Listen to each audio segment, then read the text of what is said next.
Alors justement, vous vous êtes rencontrés tous les deux sur Internet et lorsque vous vous êtes vus pour la toute première fois, vous ne saviez pas que Philippe était amputé des 4 membres. Comment est-ce que vous avez réagi lorsque vous l'avez découvert et avez découvert son handicap? Bien, quand je l'ai découvert, je me suis dit, je cherchais plutôt des amis plutôt qu'un compagnon de vie. Et je me suis dit, pourquoi pas Donc je ne savais pas ce que ça allait engendrer derrière. C'est vrai que pendant 1 an, je n'ai pas vraiment vécu avec Philippe. Ça fait rire. Mais non, parce que là, je pense aussi que tu as un truc, parce que là, le premier message que je lui ai envoyé, j'avais mis une photo avec ma tête, faut pas déconner non plus, et avec un large sourire, et j'avais dit, comme tu le vois sur la photo, j'ai les cheveux dans le vent, mais le vent était trop fort, je les ai pas retrouvés. Et elle m'a répondu, écoute, si le vent souffle vers moi, je te les ramène. Ah, c'est pas et mal. ça se matchait. C'est pas mal. C'est comme ça que c'est parti. Bon, déjà, vous saviez déjà pour la calvitie. Ça, déjà, il avait ça, il l'avait dit. Ok, très bien.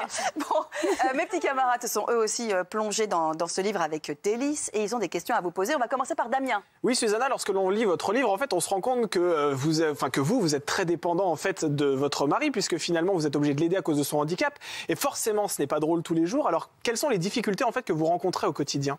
Alors au quotidien, c'est faire sa toilette, c'est surtout si on sort, parce que la maison est aménagée, donc il n'y a pas de souci à la maison, on a vraiment tout fait pour que ça soit accessible. C'est plutôt à l'extérieur, ou quand on part dans les pays étrangers, où on n'a pas l'accessibilité. À l'hôtel, notamment. À l'hôtel, les trottoirs qui sont trop grands, enfin tout plein de petites choses qui nous pourrissent la vie au quotidien, finalement. Il n'y a pas le toilette japonais partout, quoi. Oui, c'est ça. Oui, c'est pas forcément évident. Le fameux toilette japonais. Ah oui, c'est vrai. Ah bah ouais, on ressort plus propre à la sortie qu'à l'entrée. Effectivement, on a envie de vous poser cette question parce que, effectivement, Philippe, pardonnez-moi, mais vous êtes plein de vie. On se dit, en fait, ce type-là, tout va bien. Enfin, il n'a pas besoin d'aide. Et en fait, il a besoin d'aide, malgré cet talent, malgré cet humour, malgré ce côté combattant, battant. C'est tout de même quelqu'un qui a besoin d'aide. Voilà, c'est quelqu'un qui, comme vous voyez, il est amputé. Donc c'est vrai qu'il ne peut pas utiliser de main. Donc c'est nous. C'est moi qui suis ses mains, en fait. C'est la raison du livre Ma vie pour deux. C'est que je pense aussi pour lui. Tous les soirs, par exemple, un petit exemple tout banal, c'est de préparer sa brosse à dents pour qu'il puisse se brosser les dents. Je pense à moi, je pense à lui. Donc, bien sûr. Ou plutôt à lui et après à moi. Donc, vous pensez tout le temps l'un à l'autre, en fait. Enfin, surtout, elle pense surtout à moi. C'est elle qui pense elle l'exprime très bien dans le livre. Ouais. Hein. À un moment donné, j'ai été très égoïste dans mes défis. Oui. Que ce soit la traversée de la Manche, relier les 5 continents ou le Dakar. Et je demandais à Susanna toujours encore plus et encore plus et encore plus. Et je ne me rendais pas compte qu'elle était dans la souffrance. Parce qu'elle est pleine d'amour et pleine d'abnégation. Et moi, j'avançais tête baissée dans mes objectifs. Et à un moment donné, elle l'explique très bien dans le livre qu'elle craque. Ouais. Elle craque et elle décide de partir, marcher. Elle n'est pas sportive non plus. Elle a marché de Fatima jusqu'à Saint-Jacques-de-Compostelle pendant 3 semaines pour pleurer et se retrouver. Bien sûr. Et se retrouver surtout. Ouais, bien sûr, bien évidemment. Oui, parce que vous dites à chaque fois un nouveau défi, puis il faut qu'elle suive derrière, quoi. Il faut que tout le monde suive derrière. Ouais. Donc à un moment donné, ils sont fatigués, donc je les relais, mais là, je ne peux pas la relayer parce que c'est ma chérie. Donc... Bien sûr. On va pas se changer. Caroline a également une question à vous poser.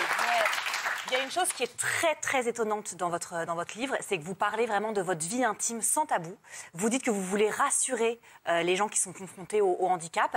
Et vous parlez de votre vie sexuelle et vous dites que vous avez une vie sexuelle très épanouie. Vous avez une vie sexuelle très épanouie? Alors évidemment, comme par hasard, Caroline est tombée sur ce sujet. Il faut savoir que c'est son domaine, à Caro. On a un peu revisité le Kama Sutra. Il y a des positions qui sont un peu embêtantes, mais...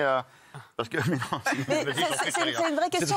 C'est une vraie question parce que effectivement. C'est normal. Hein. Donc voilà. Non mais voilà, Susanna, c'est vrai que c'est une question parce que souvent on a tendance à dévier et à être, j'allais dire, l'aidant et plus l'amoureux. Oui, l'amoureuse. Exactement. Et donc, c'est important de préserver... Cette petite frontière qui est très fine.